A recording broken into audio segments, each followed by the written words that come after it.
राधिया की चोट का निशान अभी भी उनके चाल में था, पर उनके चेहरे पर जो दृढ़ता थी, वह किसी भी सजावटी सुंदरता से कहीं ऊपर थी। उन आंखों में वही सहनशीलता थी जिसे वे सब सीता में ढूंढते थे।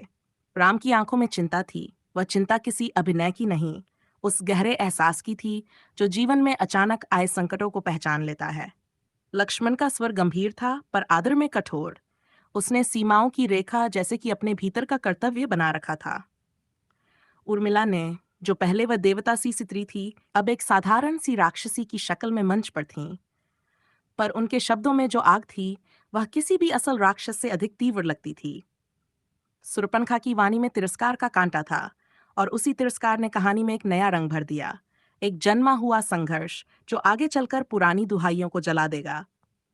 मंच के पीछे प्रिया का डर साफ था। वह जानती थी कि सिर्फ रूप से सुंदर होना ही पर्याप्त नहीं, और वह जानती थी कि सीता का चरित्र वह नहीं जो केवल किस्मत से मिल जाए। आद्या ने वही श्लोक स्मरण किया, और उसकी आवाज में बचपन से सीखे हुए शब्दों की शालीनता थी। उस श्लोक का अर्थ बस शब्द नहीं था, वह समूची कथा का संक्षेप था। वनवास, मृग, हरण, जटायु, सुग्रीव, समुद्र पर्व, लंका दहन और अंततः रावण का वध। जब आद्या ने उसे कहा तो मंच के चारों ओर एक सन्नाटा छा गया, मानो किसी ने समय की धड़कन थाम दी हो। फिर भी हंसी ठहाके और व्यावसायिक हलचल ने अपना काम जारी रखा। नाटक था, और नाटक को तो चलना। मंच पर अचानक स्वर्ण मृग की उपस्थिति किसी मायावी क्षण की तरह आई। रावण की तैयारी, हवा में फैली योजनाएं और उर्मिला की आंखों में चमक, सब कुछ पलक झपकते बदल गया। राध्या का रोल अचानक बदल गया। वह अवचेतन में किसी अज्ञात क्रूरता की शिकार हो गई, और वही क्रूरता जिन्होंने अपनी राक्षसी योजनाएं बांधी थीं, वे अब मुस्कुरा रही थीं। मंच की गूंज में लोगों की पुकारें मिली जुलाई की तरह पिचकारी बनकर फैलने लगीं। राम बचाइए! शब्द न केवल मंच पर बज रहे थे, बल्कि दर्शकों की आत्मा में घुसते जा रहे थे। राम ने कदम बढ़ाया, पर राम का कदम वही था जिस पर मर्यादा, शौर्य और प्रेम का बोझ था। लक्ष्मण ने सीमा खींची और कहा, और वही सीमा जितनी स्पष्ट थी, उतनी ही दर्दनाक भी। रात्या की आंखों में डर था, पर उस डर के पीछे अडिग प्रेम और समर्पण छिपा था। जब किसी ने उसे उठाकर ले जाने की कोशिश की, तब मंच के पर्दे के पीछे जो लोग खामोश थे, उनकी धड़कनें तेज हो गईं। पापा और भैया की खोज किसी और रंग में ढल गई। दर्शक अशांत थे। रामलीला के आयोजक पहले के उत्साह में अब घबराए हुए थे। कैसे नाटक को जारी रखा जाए जब मुख्य सीता ही नहीं? पर फिर भी जीवन की तरह कला भी कभी कभी अप्रत्याशित रूप से चल पड़ती है। नाटक चलता रहा। दो दो रावण हों, दो दो सीताएं हों, पर कहानी उसी तट पर टिक कर रह गई। प्रेम, परीक्षा, त्याग और अंत में विजय की उम्मीद। उर्मिला ने अपने आप को रानी समझा, पर उसका स्वभाव मंच के नियमों को पहचानता रहा। वह अपने अपमान को देशकाल की कसौटी पर कसकर रखने वाली शक्ति में बदलने की कोशिश कर रही थी, और उसी डिजाइन में कहीं चंद्रनखा की उपेक्षा ने एक नई आग जलाई। वह आग जिसे निभाए बिना कोई कथा पूरी नहीं होती। राव के शब्द थे, पर उनके शब्दों में दर्द भी था। हर पात्र अपनी जगह पर खड़ा था, और फिर भी सभी एक दूसरे से जुड़ा हुआ था, जैसे किसी पुराने गीत की सुर लहरियां। मंच के पीछे जो दृश्य थे, वे किसी और ही दुनिया के थे। आयोजक आपस में फुसफुसा रहे थे। कोई शख्स धक्का खाकर गिरा, कोई बाहर आया और गुमनाम तौर पर खड़ा रहा। राधिया को बचाने की कोशिशें अंदरूनी भाषाओं में चलीं, और बच्चे जो पलकें पांव घिसटते हैं, वे भी उस बेचैनी का हिस्सा बन गए। दर्शकों की नजरों में अब केवल नाटक नहीं, असली जिंदगी का एक टुकड़ा आ चुका था। राम के भीतर उठी हुई बेचैनी ने सबको जकड़ लिया। नाटक बनाम सच, भूमिका बनाम असल पहचान, यही अंतिम संदेश बनकर उभरा।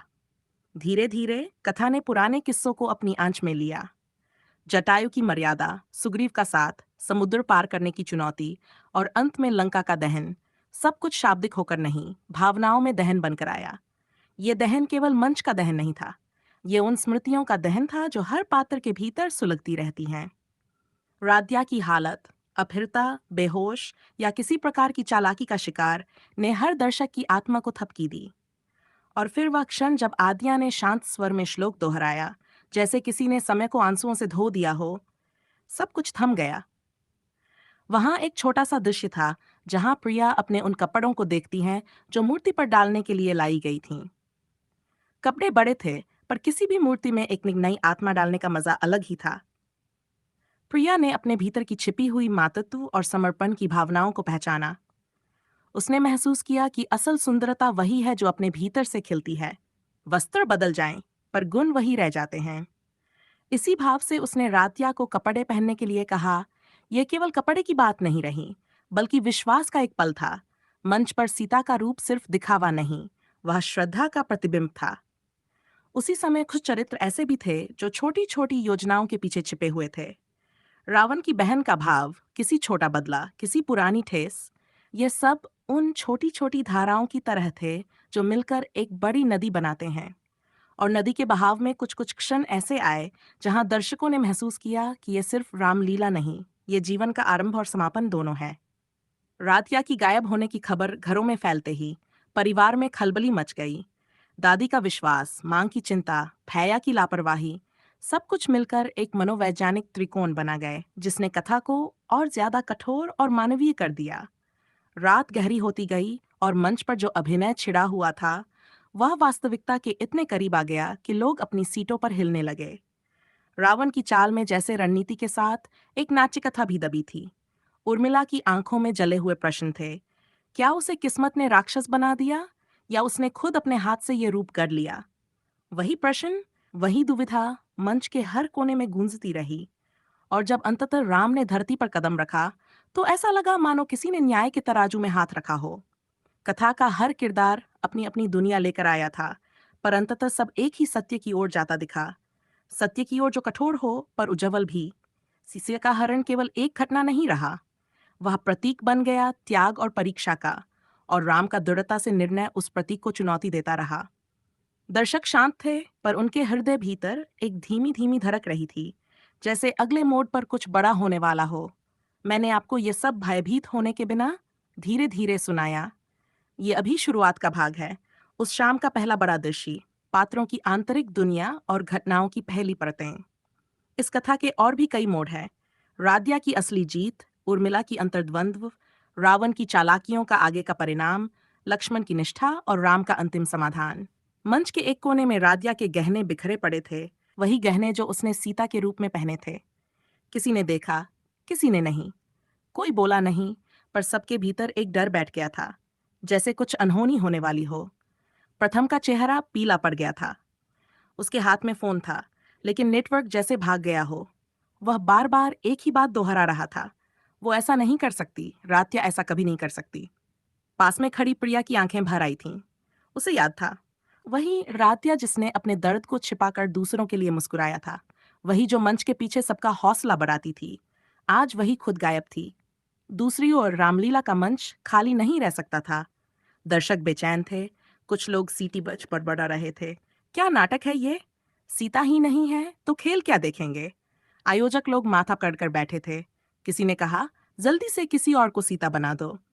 पर भीतर से एक आवाज आई, नहीं, वो लौटेगी। सीता हमेशा लौटती है। जब जब अधर्म बढ़ता है, धर्म की परीक्षा होती है। उसी समय जंगल के पास के रास्ते पर एक पुरानी गाड़ी खड़ी थी। गाड़ी के अंदर धुंधली रोशनी थी। राध्या आधी बेहोश, आधी जागी हुई पड़ी थी। उसके हाथ बंधे थे, लेकिन उसकी आंखों में डर नहीं था। वह अपने भीतर कुछ याद कर रही थी। वो बचपन की रात जब उसकी माँ ने उसे एक श्लोकी रामायण सिखाई थी। वही शब्द अब उसके होंठों पर बुदबुदा रहे थे। आदो राम तपोवन गमन हत्वा मृगं कांचनन। हर शब्द उसके दिल को स्थिर कर रहा था। उसे लगा, अगर वह इस श्लोक को पूरा कर लेगी तो कोई शक्ति उसे बचा लेगी।